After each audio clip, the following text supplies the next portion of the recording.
ഇത് മഴക്കാലമാണ്. കൊതുകുകൾ വില്ലന്മാരെ എത്തുന്നൊരു കാലം. ഈ ഒരു കാലഘട്ടത്തിൽ എന്നല്ല, മറ്റ് പല സമയത്തും നമ്മൾ ഏറ്റവും ശ്രദ്ധിക്കേണ്ട കൊതുകുകൾ പരത്തുന്ന രോഗം എന്താണെന്നറിയോ?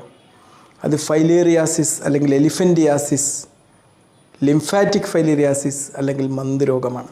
പാരസൈറ്റിക് വേംസ് അല്ലെങ്കിൽ പരാന്ന ഭോജികളായിട്ടുള്ള വിരകളാണ് ഇത് മനുഷ്യന്മാരിൽ ഈ ഒരു അസുഖം ഉണ്ടാക്കുന്നത്. എന്താണ് ഈ അസുഖത്തിനെ ഇപ്പോൾ എലിഫൻറ്റിയാസിസ് അല്ലെങ്കിൽ ആനരോഗം എന്ന് വിശേഷിപ്പിക്കുന്നത്? കാരണം ഈ ഒരു വിരകൾ, പാരസൈറ്റ്സ് വേംസ്, ഇത് നമ്മുടെ ലിംഫാറ്റിക് സിസ്റ്റത്തെയാണ് അറ്റാക്ക് ചെയ്യുക.